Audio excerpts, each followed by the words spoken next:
Now let's compute the average case time complexity of the sequential search. Sequential search, as we have said, it can have three options. या तो आपको कोई element बिल्कुल first position पर ही मिल गया, so that will be our best case time complexity analysis. हो सकता है कि वो एलिमेंट हमें बिल्कुल लास्ट में मिले या वो एग्जिस्ट ही ना करे, तो that will be the worst case time complexity analysis. तो चूंकि हमारे पास बेस्ट केस है, वर्स्ट केस है, तो there can be some mid way option also, so that will be known as the worst case time complexity analysis. अब इस को प्रूव करने के लिए या कंप्यूट करने के लिए we will be considering two cases. पहला केस हम ये लेंगे कि हमें ये श्योर है कि वो एलिमेंट जो हम ढूंढने जा रहे हैं वो उस अरे में मौजूद है. और दूसरा केस हम ये लेंगे कि जो एलिमेंट हम ढूंढने जा रहे हैं शायद वो मौजूद है या शायद वो मौजूद नहीं है. So we first analyze the case in which it is known that x is an S, और हमने ये एज्यूम किया कि S के जो तमाम एलिमेंट्स हैं वो डिफरेंट हैं और X जो है वो उस अरे में किसी भी स्लॉट पर लाजमी मौजूद होगा. बेस्ड ऑन दिस इंफॉर्मेशन, अगर K वो एलिमेंट है जो कि पोजीशन पर एलिमेंट X हम ढूंढने जा रहे हैं between 1 to n, so the probability of X is in the kth array slot is 1 over n. अगर 10 एलिमेंट हैं, उन 10 एलिमेंट में एक एलिमेंट हम ढूंढने जा रहे हैं, तो किसी भी एक पोजीशन पर उसके होने के चांसेस 1 over 10 हैं प्रोबेबिलिटी के असूल के मुताबिक. तो यहाँ पर भी ऐसे ही है कि टोटल नंबर ऑफ एलिमेंट्स अगर n हैं तो उस प्रोबेबिलिटी में x के होने के चांसेस 1 over n हैं. If x is in the kth array slot, the number of times the basic operation is done to locate x is k. तो अगर फॉर एग्जांपल 10 में से वो छठी पोजीशन पर मौजूद है तो वो 6 कंपैरिजन्स करेगा, उसके बाद वो लूप से बाहर आ जाएगा, फर्दर कंपैरिजन नहीं होंगे क्योंकि उसको एलिमेंट मिल गया. This means that the average time complexity is given by, तो a of n is equal to summation k equal to 1 to n, क्योंकि वो 1 से शुरू करेगा, n तक जाएगा, जिस जगह पर उसको मिल गया उसकी प्रोबेबिलिटी है होने के 1 over n. k तक अगर वो जाएगा तो k टाइम्स 1 over n, क्योंकि अगर उसको 5th या 6th पोजीशन पर एलिमेंट मिल जाता है वो आगे कंपैरिजन नहीं करेगा. चूंकि समेशन k की फॉर्म में है, 1 over n is constant. 1 over n को हम इस समेशन से बाहर ले जाएंगे, it will become 1 over n multiply by k equal to 1 to n of summation k. Simple mathematics में अगर हम एलिमेंट्स को एडअप करते हैं बाय सीक्वेंसिंग, तो we have this complete summation for this series n into n plus 1 by 2. n will cancel with n and we are left with n plus 1 by 2.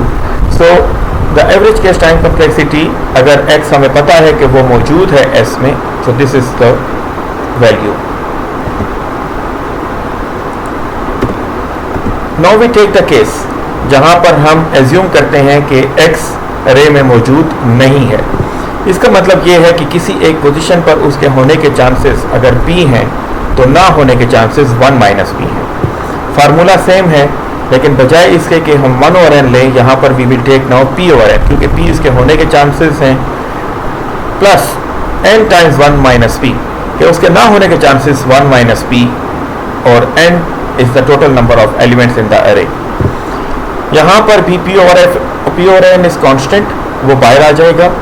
Summation of k exactly like the previous values n into n plus 1 by 2, ये value अपनी जगह पर, n will cancel with n, और अगर इस equation को हम rearrange कर लें और n कॉमन ले लें, so we have n into 1 minus p over 2 plus p over 2.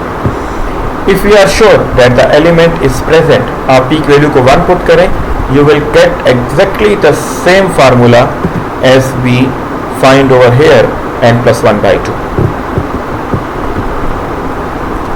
अब अगर हमें ये एलिमेंट, जैसे कि मैंने जिक्र किया कि फर्स्ट एलिमेंट ही मिल जाता है, so we will have the best case time complexity analysis which will be b of n equal to 1.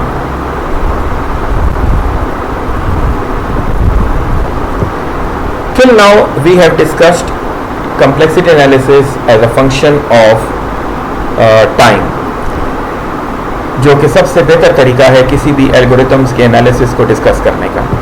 लेकिन एक तरीका और भी है जिसको हम कहते हैं टाइम कम्प्लेक्सिटी एनालिसिस की बजाय memory complexity analysis.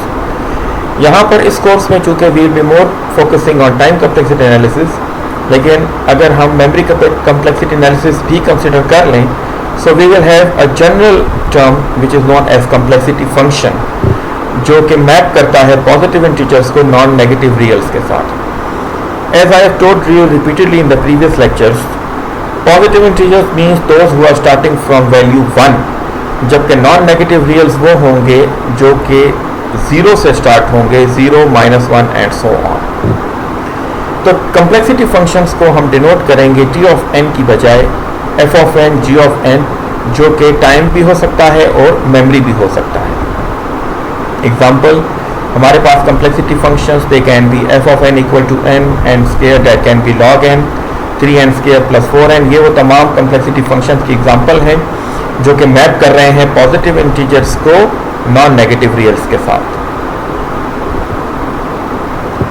Now let's apply the theory.